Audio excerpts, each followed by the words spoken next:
my job is to somehow make them curious enough or persuade them by hook or crook to get more aware of themselves and where they came from and what they are into and what is already there, and just to bring it out.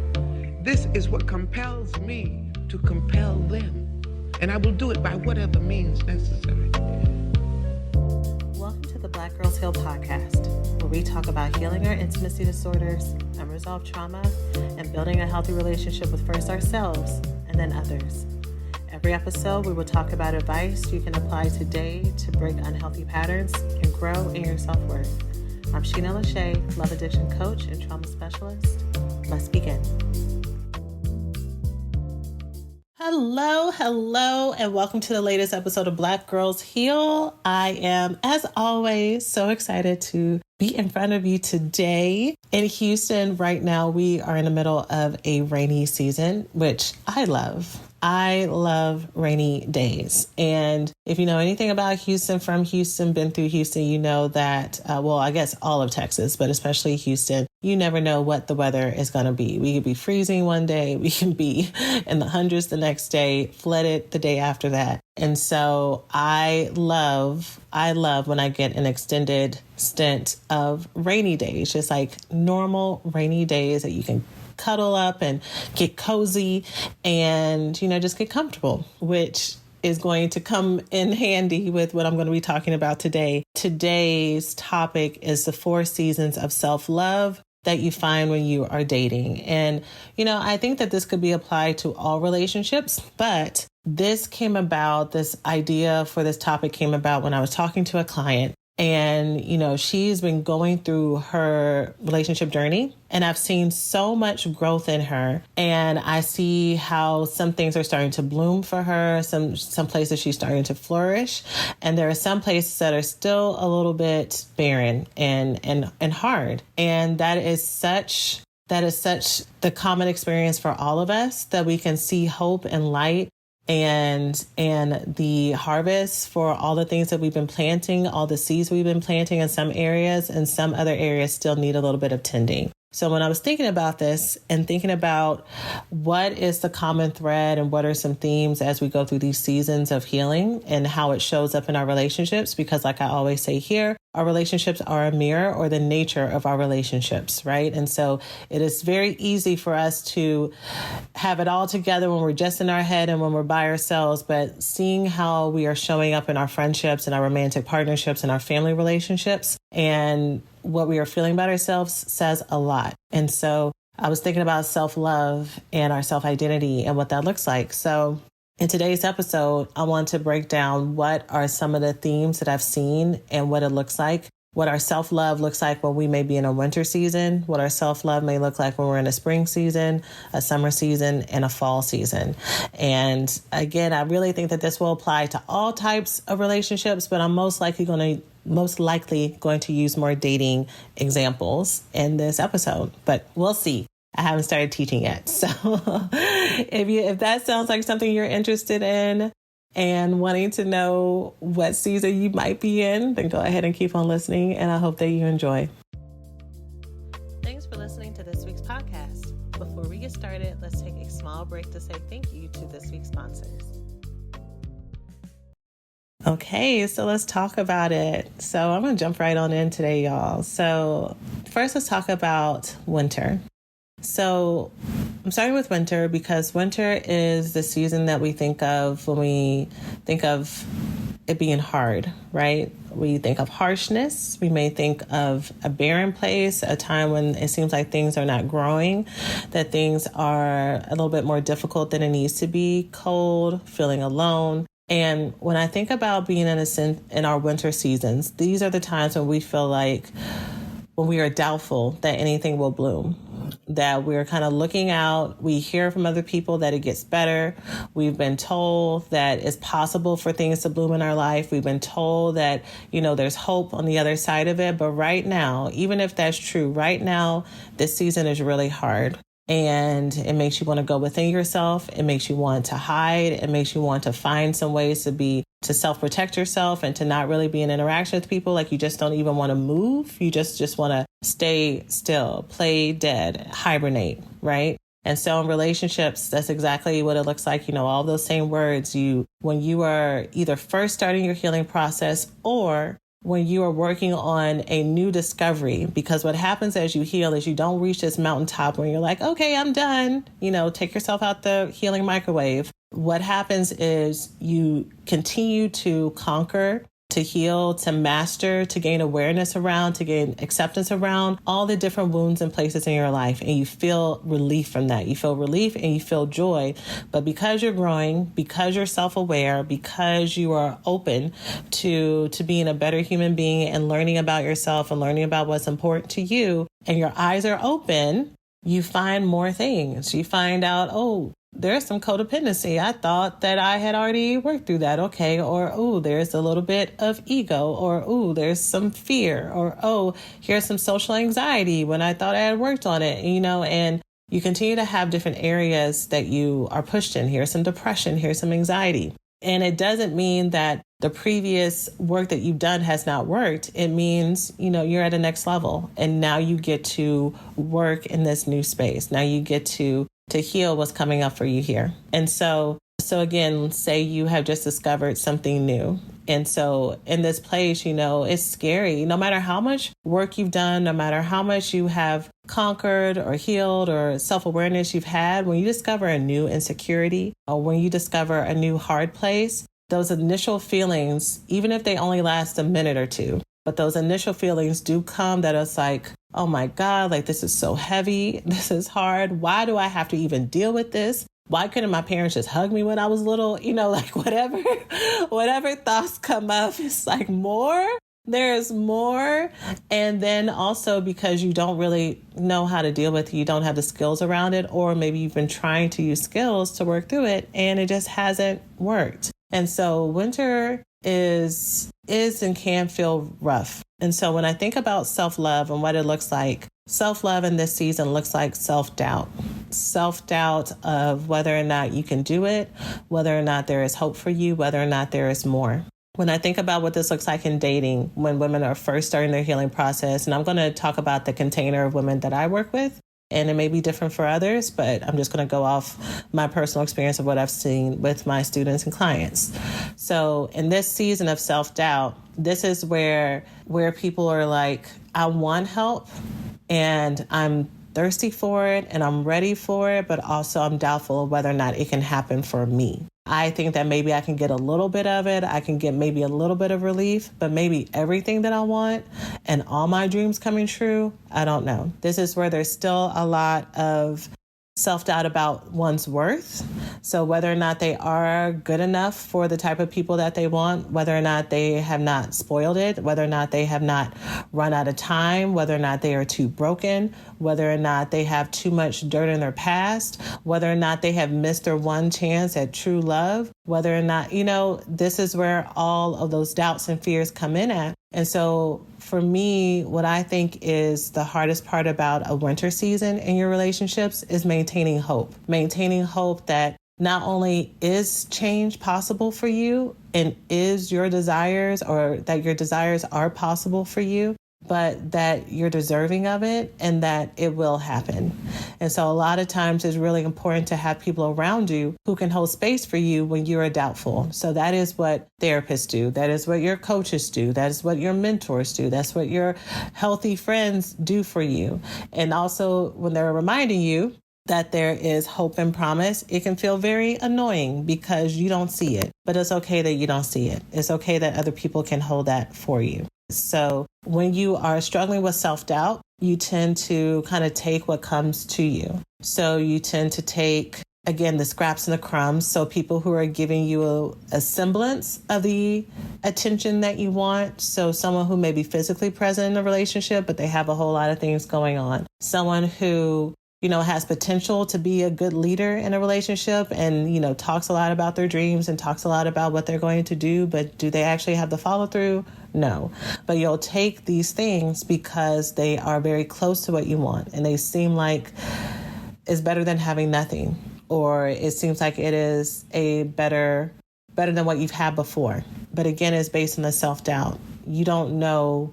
It's hard for you to believe and to know that you are worth so much more than that. You hear people say it. You may even be telling other people that, but in your core, it's hard for you to actually stand in it, which is why your relationships may reflect people who don't deserve you. So that is the winter season. Now let's talk about spring. So spring happens as you're doing this work. You are starting to see the benefits of the skills you're putting into place. You're starting to see your mindset change a little bit. You are starting to put in boundaries and starting to say no to people. Or you're starting to say yes to people. You know, we focus so much on saying no and telling people what they can't do.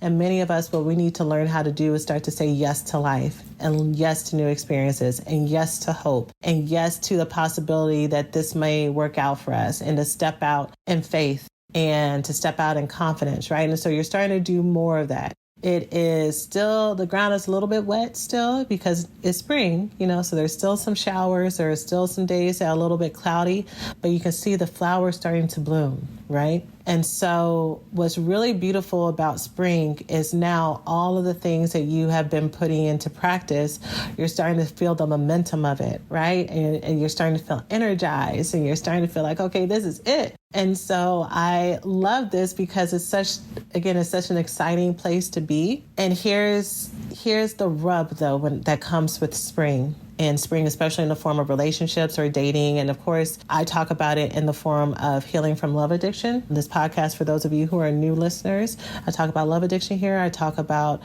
which is an intimacy disorder, that's where we will mistake the intensity of the feeling that we feel for someone. So the fantasy of who we think the person is, the fantasy of what the relationship will be, and mistake that for love. And we will overattach to people who are unavailable for us, but we do so continually to our detriment. So we may risk our mental health, our financial health, our sense of security, our careers, all for the sake of this love. And so it's the uncontrolled nature around it. The frenzy, the insanity around it that makes us feel so much shame and embarrassment and guilt because this is an area of our life that we don't really have control over, right? And so I talk about that here in this podcast. And so what I notice with women as they are in this spring phase of healing from love addiction, to continue to use the metaphor, the thing about spring is when you see flowers, you're like, oh, great. Okay, we're done. Like now we can like be in the sun.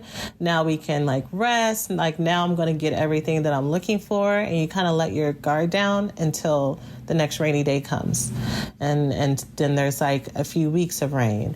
And then, you know, the weather changes. Like this is my experience here in Houston. It may not be like this in other places, but you think that, you know, now it's sunny, it's going to stay sunny, but actually it goes back to being cold for a little bit and it starts to, then you can't go outside as much and you got to pull out that coat again. And it's like, wait, I thought that we were done. I thought that things were blooming. And so for my ladies who are healing from love addiction, what that looks like is you are starting to date or build your relationships. And so like you're feeling more confident, you're asking for what you want, you're like saying no to things, you're saying yes to things. And so you start to meet people and you start to think that these people are the evidence of everything that you put in, right? You start to say, okay, well, you know, I've been asking for what I want. I made my list, you know, I heard it on Shena's podcast or whatever else, you know, I did it in the program and, you know, I'm meeting them and they're being nice. And I'm going to try to go slow, kind of like them a little bit. And you start to kind of let your guard down. And then you start to say things like, well, I'm going to trust myself a little bit more. And I'm such an advocate for trusting yourself, but you're still growing, right? So you don't quite know what are the places that are my insecurities or my traumas or my woundings that sound very much like a healed place, but they're not. And then what are the places that are actually my healing and my intuition? Like you're still negotiating or you're still navigating, figuring out what that voice is. And so to put it plainly, what that looks like is I see women who will start to date these new people and talk to these new people thinking that this is it, that this is the prize. And meanwhile, the person that they are talking to or starting to date has all of these red flags. But very common with those of us who struggle with love addiction, we have already made up stories about who this person is, about what it's going to look like, about how they're showing up. And so even if we do share what is going on with other people, we are already attached to the fantasy and the story we've told ourselves. And also part of the fantasy and story is not just because of love addiction, like this is also how we've been affirming ourselves, right? Like the proof that I'm actually getting better is that I've been able to attract or be attracted to this great person. So if I actually listen to feedback or what someone else is telling me about this relationship, or if I open my eyes to the red flags, then that means that I'm doing this wrong. That means that I have failed. That means that there's something wrong with me, which is not the truth. That again, we find ways to prove our deepest insecurities true. So if you have a deep belief that you always do things wrong, that things don't work out for you, that you fail, that you have to be good enough to prove that you are good enough, then you are going to always find evidence to prove that, versus just thinking, oh, this is just me this is part of me learning. This is me learning how to get my navigation back on track. Like whether or not I start to talk to someone who is good for me or not, it's not whether or not I'm talking to someone who is of that nature, is what I do with that information. Because the truth is, when you're a dime, everybody's going to want to talk to you, girl. Like, you can be mad that there's these old crusty people trying to talk to you, but you fine. Just like there's going to be really amazing people who are interested in you, and they might not talk to you because they're intimidated by you. You know, like it's all about the story that you tell yourself, and it's all based on what you believe. But to go along with the spring example that I'm giving right now, you know, there's this belief that this flower that's blooming is it, and you want to hold on to it. And so when I was doing therapy, this is around the time when I finally got my students or my clients, because they were my patients at that time, when I would finally get them to get to a place where they were doing no contact with exes, or starting to do no contact with exes. All of a sudden they would start to talk to somebody new, whether or not it was intentional or someone who had already been around, but people would just magically appear. All of a sudden they got people in their DMs. All of a sudden there's someone who just magically shows up at work. All of a sudden no one ever talks to them in the grocery store, but now all of a sudden someone walks up to them in the grocery store. So literally it feels like this serendipitous, like finally, like God has given me a sign. And so they think that this is it, and they think that their work is done. And so the guards come down.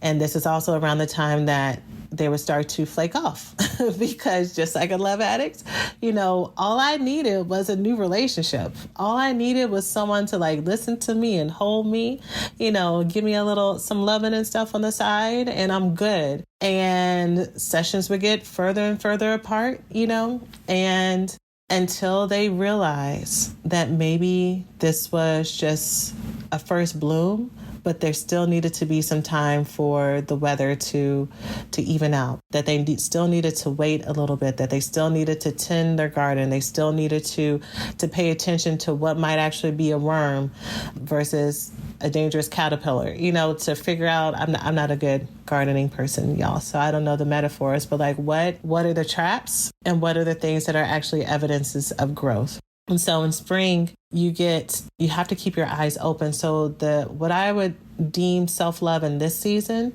and the reason why you're able to start to see the bloom, is because you're practicing self-acceptance. You are at a place where you're starting to accept who you are and whose you are, which is where your ability to start to look at your identity and what you want and ask for what you want is coming into play. And so you're starting to see what that looks like what happens when you finally start to show up for yourself, right? And that you don't lose your whole livelihood, that you don't lose your friendships, that people actually want to hear you. But you still are working on staying in the grounding of when bad things happen, or when breakups happen, or when bad dates happen, to not go back to the barren place, to not go back to the places of winter and self-doubt, and start to unravel all the things that you have really built and grown, and to know that you are still you, right? That is the goal of spring, to practice that self-acceptance. And if I'm going to continue the metaphor too, to trust that more growth is coming. You just like in winter, you didn't think that good was possible. You just thought it was going to be like this forever. And this is just how you have to accept life to be. And then here you go. Now you're in spring. So as you're in spring, you're starting to see these things come to pass. Keep going, keep believing, keep practicing that self-acceptance, and keep moving forward. Surgeons keep our hearts beating. They do the amazing. help save lives, and so can you. Your CSL plasma donation can help create 24 critical life-saving medicines that can give Grandpa the chance for his heart to swell when he meets his new grandson, or give a bride the chance for her heart to skip a beat on her wedding day. Every plasma donation helps more than you know. Do the amazing. Help save lives. Donate today at your local CSL Plasma Center and be rewarded for your generosity. When you download the Kroger app, you have easy access to savings every day. Shop weekly sales and get personalized coupons to get the most value out of every trip, every time, whether you shop in-store or online. Download the Kroger app now to save big. Kroger, fresh for everyone. Must have a digital account to redeem offers. Restrictions may apply. See site for details. Save big on your favorites with the Buy 5 or More, Save $1 each sale. Simply buy 5 or more participating items and save $1 each with your card. Kroger, fresh for everyone. The Louisiana Swamplands.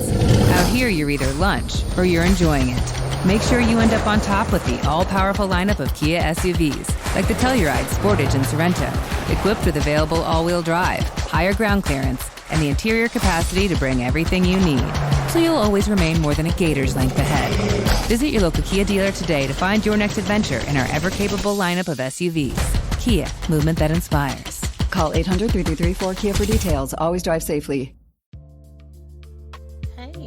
We hope you're enjoying the podcast so far. Let's take a quick break to say thanks to this week's sponsors.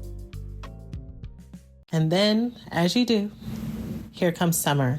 Summer is amazing. The theme of self-love for summer is that you are in your self-deserving season. You deserve, and you are flourishing. So the sun is out, sky's out, thighs out, like you are living it up. You're having fun. You are relishing what it feels like to have your voice. You have done no contact with the people that you needed to, and now you're clear on who gets access to you and who doesn't, right? You are setting things up. You are getting closer in relationships. You're initiating things that are fun. You are actually having fun. I've talked about this before, about how I will ask clients what they do for self-care and what they do for self-love and what they do for self-enjoyment. And 9 times out of 10, if they tell me that they do something fun, especially when we first start working together, if they tell me what their fun things are, those things are they exercise and they journal.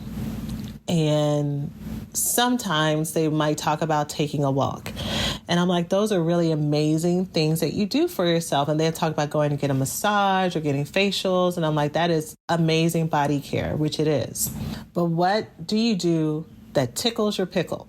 Like, what is it that you do that makes you laugh, that brings you deep joy, that you get excitement and butterflies when you think about it? Is there anything like that you have in your life that provides that type of body reaction to you? And many people don't have those things. And it's hard. I think it's hard because on one hand, depending on the type of childhood that you've had, you may not have had an opportunity to fully be a child and to fully explore and enjoy your life, especially if you grew up in a competitive family, whether or not competitive within themselves or that a family that liked sports and competition, but you had to be the best. Like, you weren't playing sports for fun. You were playing sports so that you can dominate and prove to your parents and prove to other people that you were the winner.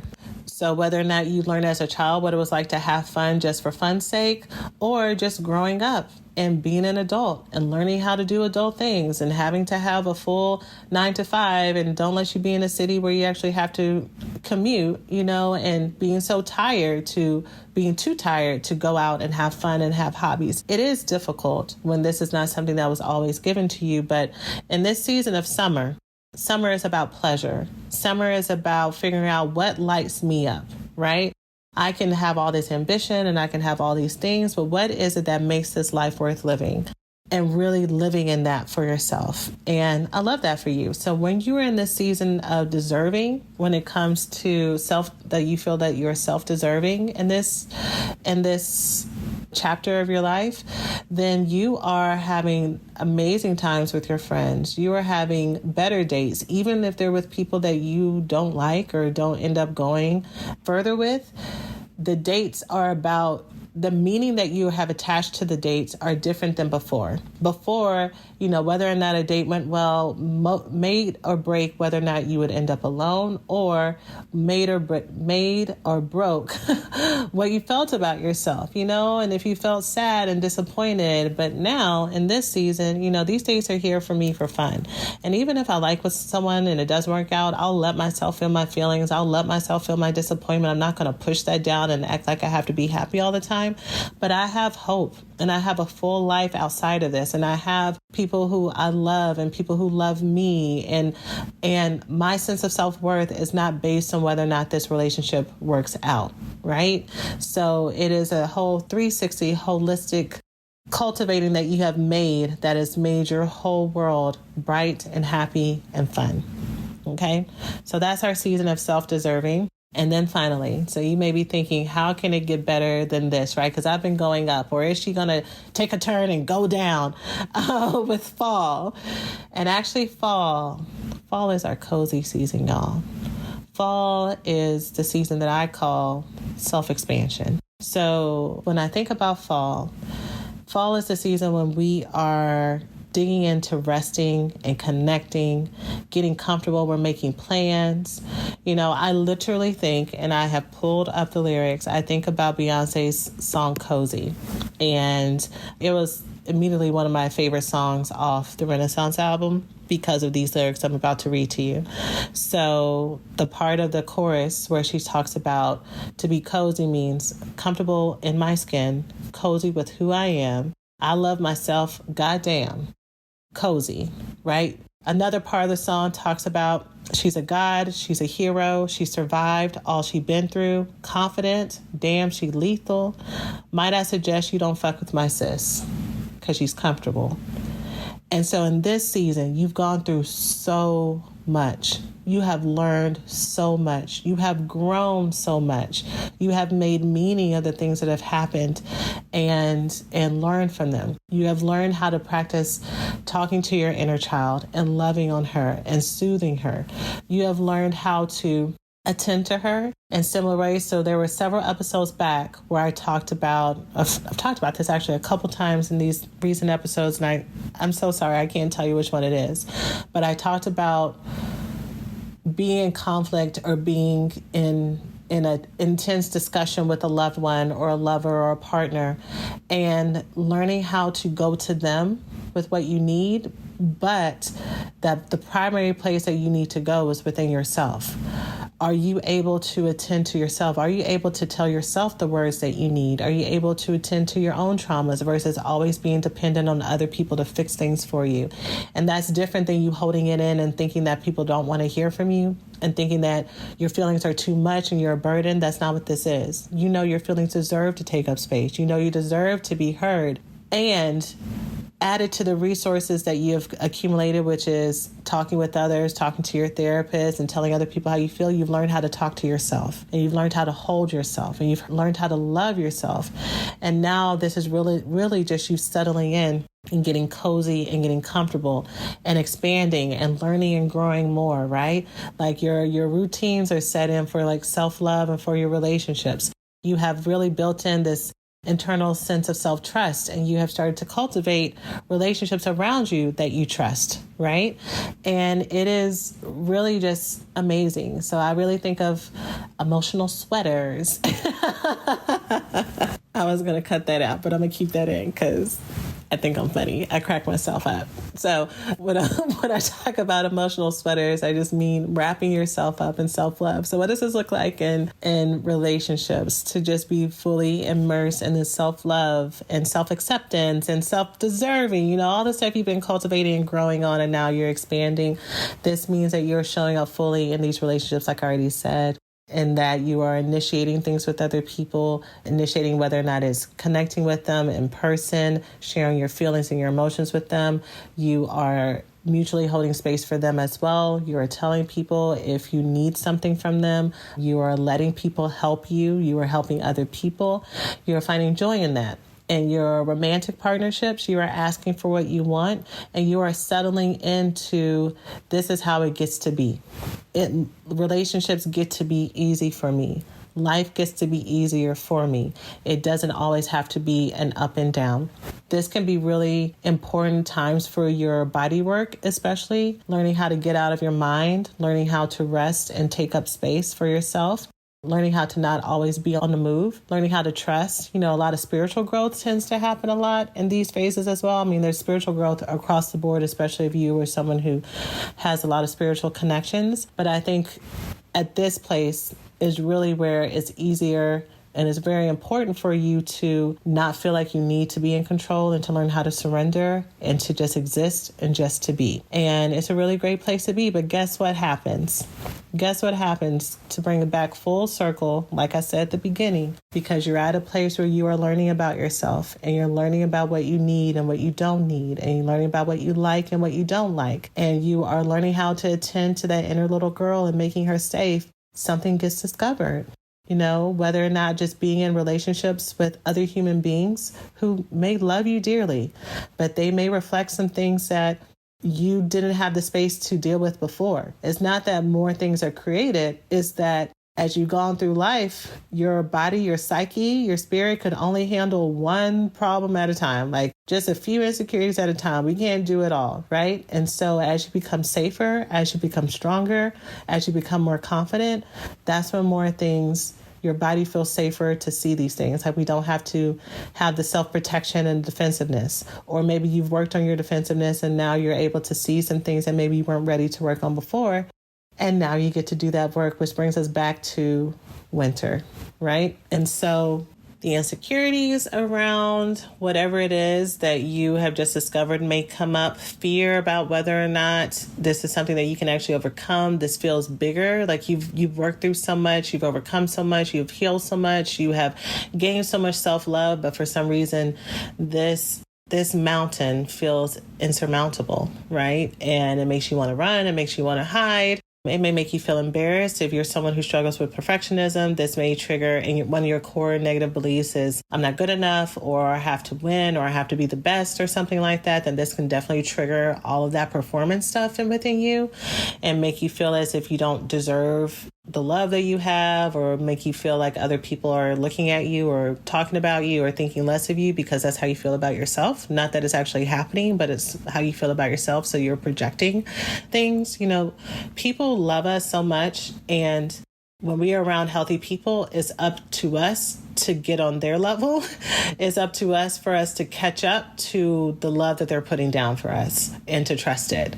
But again, when you have healthy people around you, they'll hold space for that. So in the meantime, again, this winter season starts to come up, but hey, guess what? Guess what? You're not starting at zero. If you have already gone through these different seasons of healing, you can still capitalize on what you've learned. You've already learned some self-acceptance and how to work through this and how to talk to yourself. You've already learned how that you are deserving, and you have all these experiences and relationships that show that you are deserving and that you've been able to walk in your deservingness before. You've been able to build relationships with people who have loved you in your imperfection. And you've learned how to love yourself in this imperfection, and you've learned how to grow so you can still bring all of those skills with you. And so one of the things that I had to learn as I was going through these different seasons, going through a couple of cycles, is I would say things like, and this is me using the metaphors I'm using now. I didn't actually say this, but just to fit all the vocabulary into place here, it would be like, well, you know what? Spring is going to come. In other words, one day I won't feel this way. One day it'll all be better. So I'm going to have hope for that day where I don't feel this way. And what I'm learning and what I've continued to learn over time is that is not the sign of healing. The sign of healing is not the first buds of the flowers that come in spring, and it's not having this summer of fun and pleasure. It's when I'm in the winter moments, when I'm at the places where I'm feeling bleak and I'm feeling scared and I'm feeling alone, can I tap into loving that part of myself that feels scared and feels alone? Can I give her the comfort and give her the hope and the optimism that she needs? Can I let her know that no matter what is happening around and no matter what insecurities you have, whether or not you work through this now, or whether or not you're always feeling this type of insecurity or having this area of growth, this thorn in your side, you are always going to be beautiful and deserving. You are always going to be amazing. You're always going to be a precious gift in this world. Can I talk to myself in that way?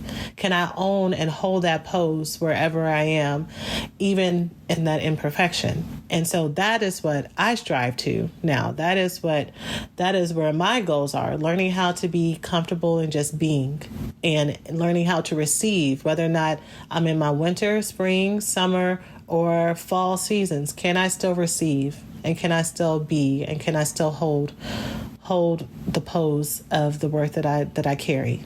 And so that would be my challenge for all of you all. And my challenge as well is to allow yourself to go through the process. You know, especially if you've been binging through the podcast episodes, you've heard 4 or 5 years worth of podcasts where I have like kind of poked at my fellow perfectionists and said, you're going to try to rush yourself through this process and say, okay, I got it, and understand it in your head and understand all the concepts and really, really hold on to these spring moments where you're like, okay, great. I've been going to therapy. I'm in a healthier relationship. I've been doing this. I've been taking my vitamins. I'm losing weight. Great. I got it.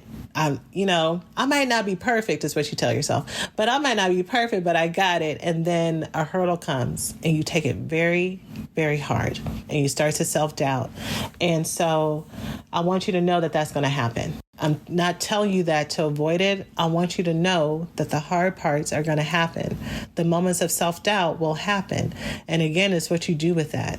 Do you reach out for help? Do you get access to support? Do you change the relationships around yourself, or do you just stay where you are? You know, this past weekend I did the conflictual relationships with your mother workshop, which was so great. Again, we went over another hour. It was almost 2.5 hours worth of, and it was only supposed to be 90 minutes. And so I love teaching these workshops live. So if you keep missing them, you need to go ahead and join us because we had an amazing time. But one of the things that I taught during that workshop is I talked about how with every problem, we have 4 decisions. And I've said this in a previous episode too. But we all have 4 decisions for every problem. And a couple of those examples or a couple of those options are we can solve the problem, we can change our perspective, we can radically accept it. And the 4th one is we can stay miserable. And some of us are staying miserable, hoping that if we stay in our worry and if we stay in our resentment of where things are, and we stay in our contempt and we stay in our woe is me and why is life like this? And, why can't things ever work out for me? And, why is it that I'm still alone? Or why is it that I'm still in this relationship with this person that I don't like? Or why did I marry this person and I didn't want to marry them? Or why didn't I marry that person and I didn't want to marry them? Or we will stay in these places thinking that it's something outside of us that's doing this to us when really it's a choice that we're making. We need to, and we deserve to, own our feelings, feel that sadness, feel the grief, feel all that stuff. And then once we feel it, now what do I want? Is this where I want to stay? Or do I need to find a different path? And so out of those 4 options, if I don't want to stay miserable anymore, then I need to do one of the other 3. Find the solution, change my perspective, or radically accept what's going on.